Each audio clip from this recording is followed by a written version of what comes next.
दोस्तों, अगर आप रॉयल लुक वाली बाइक्स के दीवाने हैं तो आपने एसडी नाम तो जरूरी सुना होगा। एक ऐसी मोटरसाइकिल जो सिर्फ बाइक नहीं बल्कि भारत के लाखों लोगों के लिए एक इमोशन थी। इस बाइक का रुतबा इतना था कि ये बाइक आर्मी ऑफिसर से लेकर पुलिस अफसर और फिल्मी सितारों से लेकर कॉलेज जाने वाले स्टूडेंट तक हर किसी की पहली पसंद थी। कभी सड़कों पर इसका राज था और इसके गूंजते साइलेंसर की आवाज तो इसकी पहचान बन चुकी थी। लेकिन आखिर क्यों ये दिग्गज कंपनी जिसने 1970 और 80 के दशक में बाइक की दुनिया में तूफान मचा दिया था, वो अचानक से गायब हो गई और कैसे ये ब्रांड आज फिर से अपनी पहचान बनाने की कोशिश कर रहा है। तो चलिए जानते हैं आज के इस वीडियो में एसडी के बारे में।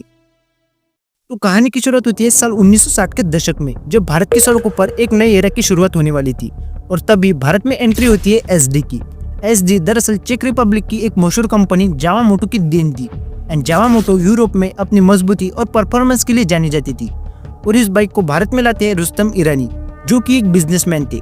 वो इंडियन मोटरसाइकिल इंडस्ट्री में कुछ बड़ा करना चाहते थे। तो 1950 के दशक में जब इंडियन गवर्नमेंट ने विदेशी चीजों के इंपोर्ट पर सख्ती शुरू कर दी थी, तो बाहर से आने वाली बाइक्स धीरे धीरे बंद होने लगी। इसी बीच जावा कंपनी भारत में अपनी मोटरसाइकिल बेचने का रास्ता ढूंढ रही थी। तभी रुस्तम ईरानी ने इस अपॉर्चुनिटी को भांप लिया। उन्हें लगा कि जावा की दमदार बाइक्स को भारत में असेंबल करके बेची जाए तो एक बेहतरीन बिजनेस साबित हो सकता है। और फिर तभी साल 1960 में आइडियल जावा लिमिटेड नाम की कंपनी बनाई गई और भारत में मैसूर के अंदर अपनी पहली बाइक जावा 52 बनाई। और इस बाइक में 250 सीसी का एक दमदार इंजन था। इस बाइक की लुक और परफॉर्मेंस इतनी शानदार थी कि ये बाइक बहुत ही जल्दी मार्केट में हिट हो गई। लेकिन कहानी में असली ट्विस्ट तब आया जब 1968 के दौरान आइडियल जावा और जावा मोटो के बीच हुए लाइसेंस एग्रीमेंट खत्म हो गया और बिना एग्रीमेंट के आइडियल जावा अब जावा के ब्रांड नेम, डिजाइन और टेक्नोलॉजी का इस्तेमाल नहीं कर सकता था। ऐसे में रुस्तम ईरानी के पास अब केवल दो रास्ते बचे थे। पहला यह कि वो जावा मोटो के साथ इस लाइसेंस एग्रीमेंट को रिन्यू करे और जावा के नाम से बाइक्स बनाना जारी रखे, या दूसरा कि अपनी कंपनी के तहत एक बिल्कुल नया ब्रांड्स बनाए। और यहाँ उन्होंने लाइसेंस रिन्यू करने की बजाय दूसरा रास्ता चुनते हुए अपनी खुद की पहचान बनाने का फैसला किया।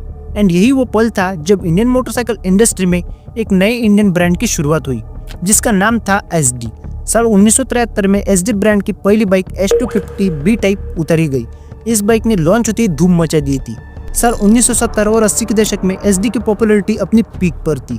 इस बाइक को अपनी परफॉर्मेंस और मजबूती के लिए माना जाता था। इसी वजह से ये बाइक आर्मी ऑफिसर से लेकर पुलिस अफसर और फिल्मी सितारों से लेकर कॉलेज जाने वाले स्टूडेंट तक हर किसी की पहली पसंद बन चुकी थी। और इस दौरान एसडी के कई मॉडल आए, लेकिन उनमें सबसे ज्यादा पॉपुलैरिटी एसडी रोड की। 250 सीसी के दमदार इंजन वाली इस बाइक की परफॉर्मेंस इतनी शानदार थी कि ये बाइक सीधा रॉयल एनफील्ड को टक्कर देती थी।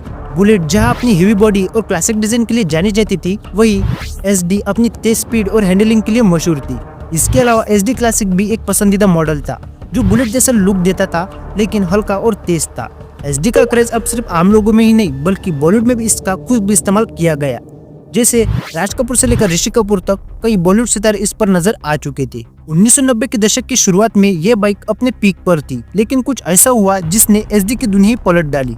लोग अब नई बाइक पर शिफ्ट हो रहे थे, लेकिन आखिर ऐसा क्या हुआ कि कुछ ही सालों में इसका नाम सिर्फ एक इतिहास बनकर रह गया।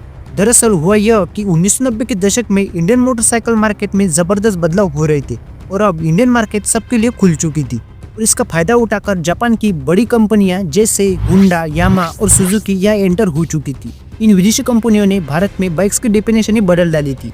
ये जापानीज कंपनियां हल्की और कम मेंटेनेंस की वजह से भारत में बहुत ही जल्दी पॉपुलर हो गई थी। हीरो होंडा ने अपने slogan feel it, shut it and forget it के साथ एक नया ट्रेंड सेट कर दिया था। एसडी के डाउनफॉल की एक और बड़ी वजह थी गवर्नमेंट रूल्स। असल में एसडी की बाइक 2 स्ट्रोक इंजन पर काम करती थी, जो ज्यादा धुआं छोड़ती थी और फ्यूल भी ज्यादा पीती थी।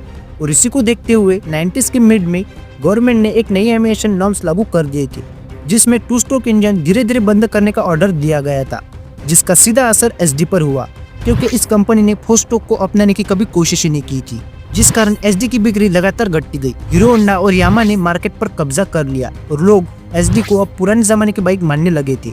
1996 और 97 तक आइडियल जावा कंपनी इतनी कमजोर हो गई थी कि उसे फैक्ट्री भी बंद करनी पड़ी।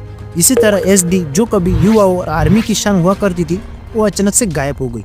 लेकिन इसी बीच महिंद्रा कंपनी की एंट्री होती है। लेकिन आपके मन में एक सवाल उठ रहा होगा कि एसडी की बात करते करते ये महिंद्रा बीच में से कहां से आ गया।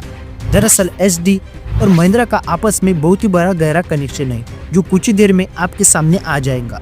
दरअसल 2008 से लेकर 2020 तक महिंद्रा कंपनी ने कई सारी बाइक लॉन्च की थी, लेकिन उनकी सब बाइक एक एक करके फेल हो गई। जिस वजह से उन्होंने अपनी टू व्हीलर कंपनी को बंद कर दिया था। लेकिन उन्होंने हार नहीं मानी थी। उन्होंने टू व्हीलर इंडस्ट्री से बाहर निकलने की बजाय उन्होंने अपनी स्ट्रेटजी बदलने का फैसला किया और फिर उन्होंने एक दाव खेला और टू व्हीलर इंडस्ट्री की स्टोरी को पूरी तरह ही बदल दिया। दरअसल हुआ यह कि साल 2016 में महिंद्रा एंड महिंद्रा ने एक कंपनी को एक्वायर कर लिया था जिसका नाम था क्लासिक लीजेंड प्राइवेट लिमिटेड। इस कंपनी का मकसद था कि पुराने और आइकॉनिक ब्रांड को फिर से जिंदा किया जाए और आनंद महिंद्रा को यह आइडिया भी काफी अच्छा लगा और उन्होंने इस कंपनी क्लासिक लीजेंड के 60% शेयर भी खरीद लिए थे। इसी तरह महिंद्रा टू व्हीलर इंडस्ट्री में पूरी तरह से एक नया गेम खेलने के लिए तैयार हो चुका था और अब महिंद्रा के पास भी 3 आइकॉनिक ब्रांड आ चुके थे, जावा, एसडी और बीएसए। तो सबसे पहले महिंद्रा ने साल 2018 में जावा को वापस लाने का प्लान बनाया। उन्होंने जावा 42, जावा पीरैक और जावा क्लासिक जैसे बाइक को लॉन्च किया और इन बाइक्स को लोगों का भी काफी जबरदस्त रिस्पॉन्स मिला। जिसके बाद साल 2022 में एसडी को भी दोबारा से लॉन्च किया गया जिसमें उन्होंने एसडी के 3 मॉडल लॉन्च किए, एसडी रोस्टर, एसडी स्क्रैम्बलर और एसडी एडवेंचर। इस कंपनी का मकसद था कि एसडी को मॉडर्न बाइक्स के सामने खड़ा करना, लेकिन एसडी के स्क्रैम्बलर और एडवेंचर को देखकर लगता है कि ये बाइक सीधा रॉयल एनफील्ड की हंटर और हिमालय जैसे 350 सीसी वाली बाइक्स को टारगेट किया है। तो दोस्तों, अब सबसे बड़ा सवाल उठता है कि क्या ये नई एसडी रॉयल एनफील्ड को टक्कर दे सकती है? आप हमें कमेंट बॉक्स में जरूर बताइए। और दोस्तों, अगर आपको वीडियो अच्छी लगी तो वीडियो को लाइक और चैनल को सब्सक्राइब भी जरूर कर दीजिए।